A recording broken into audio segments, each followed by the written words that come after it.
इस कार्यक्रम के पुण्यार्चक हैं संस्कार सागर पंचपलियती इंदौर।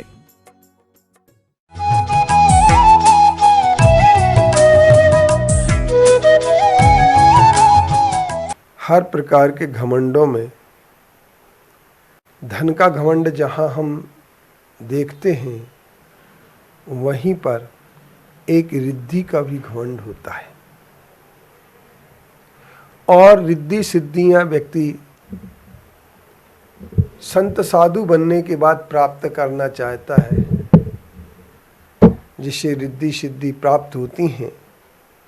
वह रिद्धि सिद्धि प्राप्त होने के बाद वह घमंड से दूर रहे, ये बात बहुत विचारणी है। किसी ने कहा है, तप तपस्या के सहारे इंद्र पद पाना सरल है, स्वर्ग का ऐश्वर्य पाकर मद भुलाना ही कठिन है, साधना का पथ कठिन है, साधना का पथ कठिन है।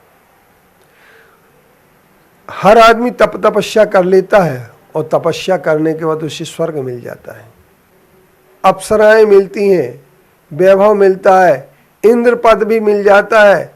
लेकिन इस इंद्र पद को पाकर उसका मद भुलाना बहुत कठिन होता है। हर आदमी के पास रिद्धियां सिद्धियां, किसी के पास वचन सिद्धि तो कोई सिद्धि, कोई सिद्धि बोलता है।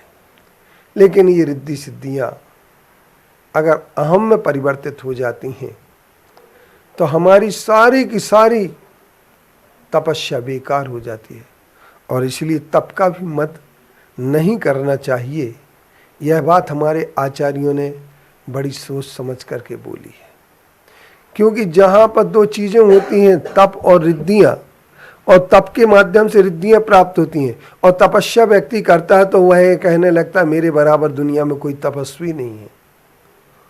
इन 8 प्रकार के घमंडों में हमें विचार करना पड़ता है कि इन घमंडों के माध्यम से सम्यक दर्शन चूर चूर हो जाता है, सम्यक दर्शन नष्ट हो जाता है, सम्यक दर्शन समाप्त हो जाता है। जहाँ पर मद है वहाँ सम्यक दर्शन नहीं, जहाँ सम्यक दर्शन होता वहाँ पर मद नहीं होता है।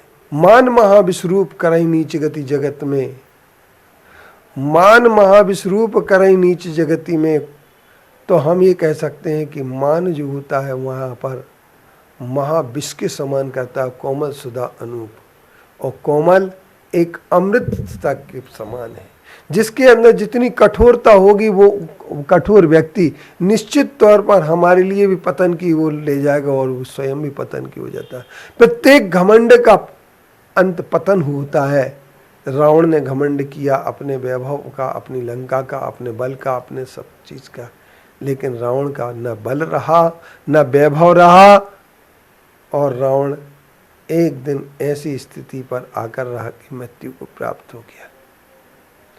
रावण का अंत हो सकता है, रावण के वैभव का अंत हो सकता है, ऐसा कोई वैभव नहीं जिसका अंत नहीं हो।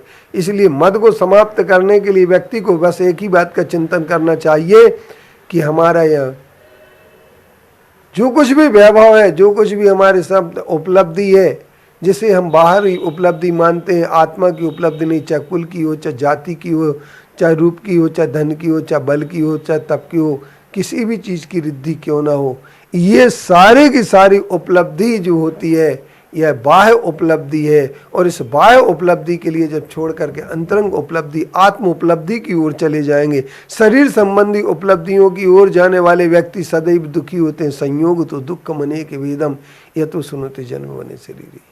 एक घमंड सबका चूर चूर हो जाता है, क्योंकि एक दिन यह उपलब्धि आपकी समाप्त होने वाली है। कोई भी ऐसी उपलब्धि नहीं है जिसका कोई अंत ना हुआ हो। इसलिए जिन्होंने इस पर घमंड किया है, तो किसी ने काया गार से काची, मत कर माया का अभिमान, मत कर काया का अहंकार, माया काया गार से काची, गाया गार से काची, ये कहा जाता है। इसलिए हमें कभी अभिमान नहीं करना चाहिए, घमंड नहीं करना चाहिए, अहंकार नहीं करना चाहिए। जिन चीज़ों का, 8 चीज़ों का अहंकार जो छोड़ देगा, ज्ञान का, पूजा का, तप का, बल का, मद का, ये सारी की सारी चीज़ें जब छोड़ देंगे तो हम निश्चित तौर पर एक सम्यक दृष्टि अच्छे अवश्य बन जाएंगे। और सम्यक दृष्टि माने एक अच्छे इंसान बनने का रास्ता, हम अच्छे इंसान अवश्य बनेंगे। ओम शांति।